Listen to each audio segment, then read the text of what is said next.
Of course. Have a seat. We've played it pretty close to the book so far, but we're a long way from backup.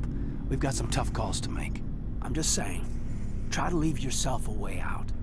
I've seen what cutting corners can do, and I'd hate to have that happen to you, Shepard. Commander. That's not the appropriate way to address your commanding officer, Lieutenant. Sorry, ma'am. Maybe I got a bad signal. I mean, if you're a... Maybe there's someone else you'd rather confide in. Ma'am. All right, Alenko. Off the record, permission to speak candidly, cross my heart and hope to die. What are you talking about? Dr. T'Soni, ma'am. There's a lower deck rumor that she's, interested in you as more than a source of Prothean data. She's a very interesting lady. Not to my, tastes, but, I never claimed to be big on alien culture.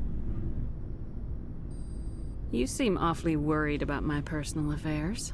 It's just that we don't have much downtime these days. I like being around you, but I don't want to take up your personal time. Look, there's nothing between Liara and me. What's the real issue here, Kaidan? You're right. Sorry. It wasn't, Liara's not my main concern. I'm not questioning any decision you've made, Shepard. Let me be clear about that. It's just my experience that once someone lets something slide, it tends to pick up speed. Do you get my meaning? Talk to me, Kaidan. You got a little black rain cloud sitting over your head. I'll try to keep the deck dry. You know the records about the biotic training out on Jump Zero? They're all classified. Because the Alliance made mistakes. After first contact, Kinetics was set up to track Element Zero exposures and develop implants for humans.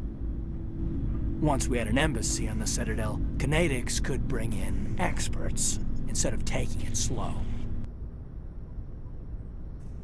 Is there some reason we couldn't learn it on our own? They didn't know where to start. Hell, it took a couple of years to even link biotics and Ezo. Forget trying to get the kids to move stuff. They had trouble just helping them not break their own limbs. And their choice of teachers didn't help much. The only experts would have to be aliens. Dead on. Turians, actually. That's why Kinetics kept it a secret. They were afraid of what people back home would think, asking the Turians for help when we just fought a war with them. And the Asari would have been more acceptable than the Turians. Yes, but the company didn't go through the Citadel. It would have made Earth look weak, so they discreetly hired some Turian mercenaries. Get your knuckles rapped a few times, Lieutenant? Yeah, you could say that. Our instructor was a Turian by the name of Commander Vernus. To introduce himself, he liked to say, "I was at the helm of the dreadnought that killed your father." Well, I told him my dad wasn't in the war. He'd retired to Vancouver. My family had an inland home that matured to New Beachfront. Vernus had it in for me after that. He cut corners, pushed hard. I mean, you either came out a Superman or a wreck. A lot of kids snapped. A few died. The point of all of this, I guess, is that when you cut corners, it's not always obvious who pays for it. So why are you telling me this? Is there something I can do to help you get over it? I'm 32, Shepard. You don't serve as long as I have without coming to terms with yourself. You also learn that if someone is special to you, you help them. Try to keep them from making mistakes. Special, huh? If I'm out of line, just say the word. You're not out of line, Kaidan. But there are regs. I get you, Shepard. I don't make a habit of complicating the chain of command. Just think about what I said. We'll talk later, Kaidan. I'd like that.